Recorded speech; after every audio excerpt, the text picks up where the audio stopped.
మన పాపములన్నీ తన శరీరంపై భరించడానికి 2000 సంవత్సరాల క్రితమే కన్యక అయిన మరియ గర్భంలో ఈ భూమి మీద ఆయన పాపరహితుడుగా జన్మించాడు, పాపరహితుడుగా జీవించాడు.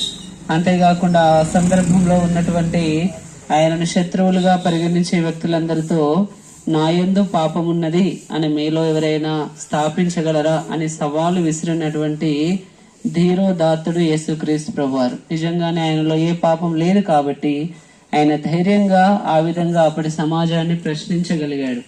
ఆయనలో ఏ పాపం లేకపోయినను ఆయన మన నిమిత్తమై అప్పగించబడ్డాడు. దేవుని వాక్యాలు ఈ విధంగా రాయబడింది, ఆయన మన అపరాధముల నిమిత్తమై అప్పగించబడి మనం నీతిమంతులంగా తీర్చబడటకై ఆయన లేపబడను అని రాయబడింది. కాబట్టి ఈ కాలంలో మనం కోర్టులు, తర్వాత పోలీస్ స్టేషన్లు అన్నీ చూస్తే మనం చేసిన తప్పులు, నేరాలను బట్టి మనల్ని శిక్షిస్తారు. మనం ఒకవేళ లాయర్లను పెట్టుకుంటే మన సైడు న్యాయం ఉండేదంటే మనం విడిపించబడతాం. కానీ యేసుక్రీస్తు ప్రభువారు కనీసం ఆయన నోటితో కూడా ఏ తప్పు చేయలేదు.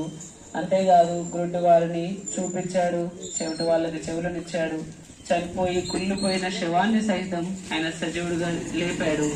అనేక మంది ఆహారం లేని వారికి 5 రొట్టెలు 2 చేపలతో తృప్తిగా భోజనం పెట్టినటువంటి అంత సుగుణాలు కలిగినటువంటి దేవుని కుమారుడిని కూడా నిష్కారణంగా ఆయనను అప్పగించారు. ఆయన కొరడాల చేత కొట్టబడ్డాడు, తలపై ముళ్ళ కిరీటం పెట్టబడింది, కాళ్ళు చేతుల్లో మేకలు కొట్టబడ్డాయి, అవమాన రీతిగా ఆయన సిలువ వేశారు.